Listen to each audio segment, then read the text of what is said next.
दोस्तों, कल मैंने आपको एक वीडियो दिया था ओलंपिक खेल क्या हैं और ओलंपिक खेल कब मनाए जाते हैं, ओलंपियाड क्या है और ओलंपिक खेलों का पानहिल्ली खेलों के बारे में मैंने आपको कल बताया था।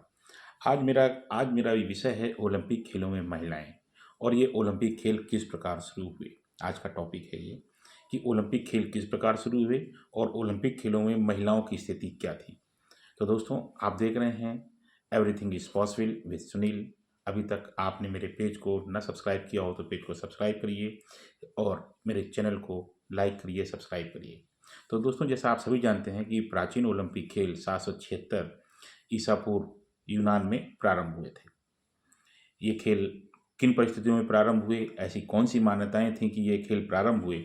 तो ऐसा माना जाता कि ओलंपिक जो खेल थे, इसमें जो जीसस थे, जो यूनान के देवता थे, जो देवताओं के देवता कहे जाते थे, राजा कहे जाते थे, जीसस जीसस ने अपने पिता क्रोनोस को पैदल चाल में पराजित किया था।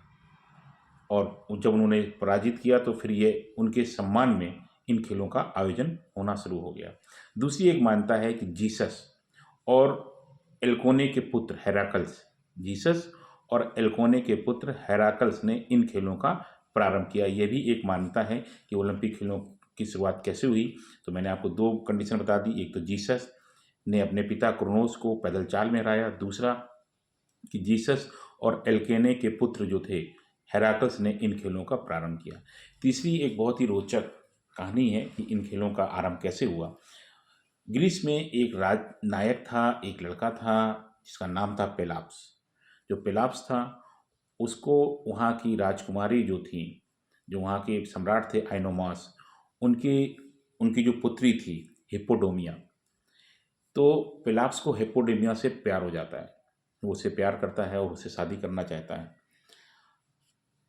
ये बात सम्राट आइनोमास को पसंद नहीं आती है, लेकिन चूंकि यूनान जो था उस समय भी बहुत ही आगे था, विकसित था और काफ़ी ओपन माइंडेड के लोग हुआ करते थे।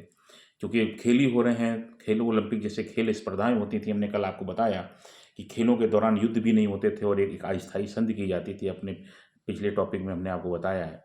तो जो आइनोमास जो सम्राट था, तो उसने एक शर्त रखी कि ठीक है, हम अपनी पुत्री का विवाह तुम्हारे साथ कर देंगे, लेकिन शर्त यह है कि आपको रथ दौड़ में मुझको हराना पड़ेगा। अब पिलाप्स जो युवक था, नवयुवक था, वहाँ का जो नायक था, हिप्पोडोमिया से प्यार करता था। तो प्यार में तो आप समझते हैं कुछ भी, सब कुछ जायज़ है, इश्क और जंग में सब कुछ जायज़ है। तो उसने शर्त स्वीकार कर ली और रथ दौड़ हुई और रथ दौड़ में उसने पिलाप्स ने वहाँ के सम्राट आइनोमास को हरा दिया और उनका विवाह हुआ। इस जीत के उपलक्ष्य में, ऐसा कहते हैं कि इस जीत के उपलक्ष्य में ओलंपिक खेलों की शुरुआत हुई। एक और कहानी आती है कि एलिस के जो सम्राट थे आगियस आगियसस को हेराकल्स ने एक युद्ध में पराजित किया और उस पराजय जो हुआ, जो विजय को के रूप में उन्होंने ओलंपिक खेलों को मनाना प्रारंभ कर दिया। ये तो ओलंपिक खेलों की कथा थी कि ओलंपिक खेल की कैसे हुए और क्यों मनाए जाते थे, क्यों ओलंपिक खेलों को आयोजन होने लगा। जैसे हमने आपको पहले ही बताया था कि ओलंपिक खेल जो हैं वो एक धार्मिक महोत्सव था। जैसे हम दिवाली, होली, ईद मनाते हैं, इसी प्रकार ओलंपिक भी एक महोत्सव था और उस समय सभी लोग अपने घरों पर आते थे और इन खेलों में बढ़ चढ़कर हिस्सा लिया करते थे। ओलंपिक में महिलाओं की स्थिति क्या थी? ओलंपिक खेलों में महिलाओं को भाग लेने की अनुमति नहीं थी।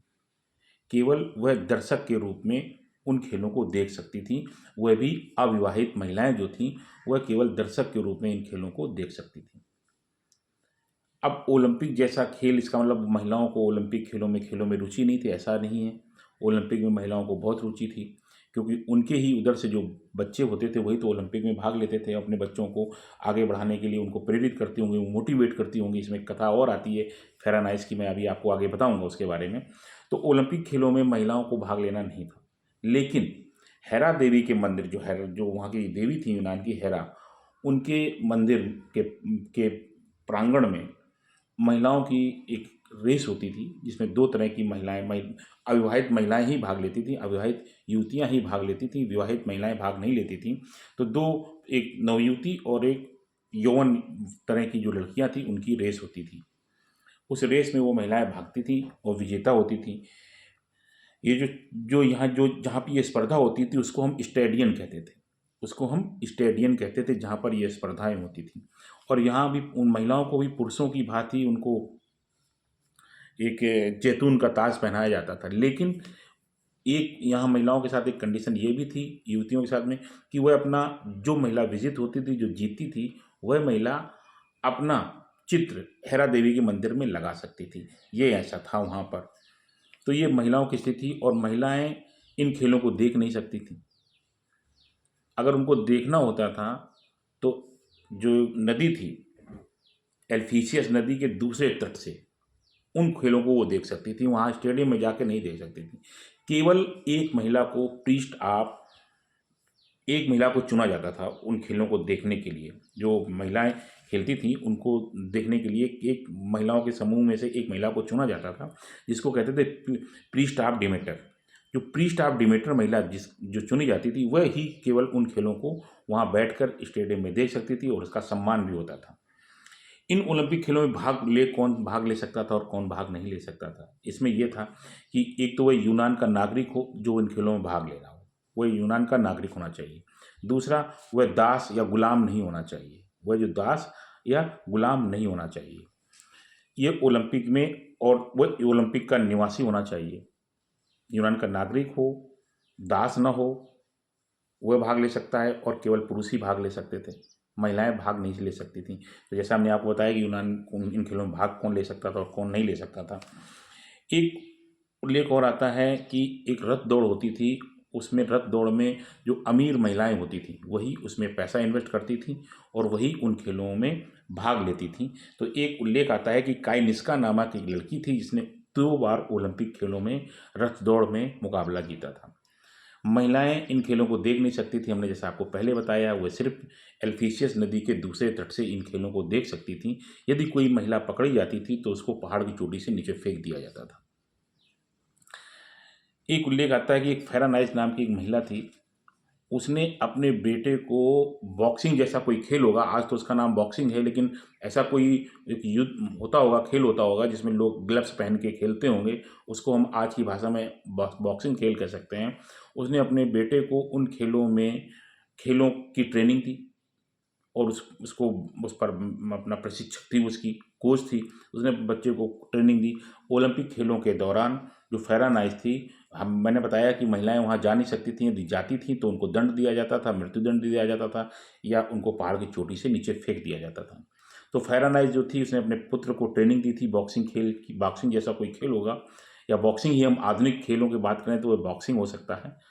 तो उस फेरानाइज ने अपने बच्चे को ट्रेनिंग दी, और उस बच्चे ने उस मुकाबले में वहाँ पे पदक जीता, वो प्रथम स्थान प्राप्त हुआ। तो वह जो प्रशिक्षकों की दीर्घा थी, उस दीर्घा से उतर के अपने बेटे के पास आई। इस हड़बड़ाहट में या भीड़ में उसके कपड़े जो थे, वह मतलब पहचान में आ गई कि ये जो है ये पुरुष नहीं महिला है। उसका नाम था फेरानाइज। अब जो वो पहचान में आ गई तो उसको पकड़ा गया, पकड़ने के बाद उसको ले जाया गया। लेकिन बाद में ये पता चला कि इस महिला के पति भी ओलंपिक में विजेता थे, इसके भाई भी ओलंपिक में विजेता थे, और उसका पिता भी ओलंपिक में विजेता था, और आज उसका बेटा भी जो है वो ओलंपिक खेलों का विजेता बना है। परिणाम स्वरूप उस महिला को छोड़ दिया गया। तो दोस्तों, ये मेरा आज का वीडियो था कि ओलंपिक खेलों में महिलाओं की स्थिति, महिलाएं कैसी थीं। दोस्तों, अगर आपको मेरे चैनल पर ओलंपिक खेलों पर जो मैं चर्चा कर रहा हूँ, जो आपको दे रहा हूँ, अगर अच्छा लग रहा है तो आप मेरे चैनल को शेयर करिए, लाइक करिए, सब्सक्राइब करिए, दूसरों को अवश्य भेजिए। जय हिंद, वंदे मातरम। मैं सुनील कुमार यादव आप सभी देखने वालों का अभिवादन करता हूँ।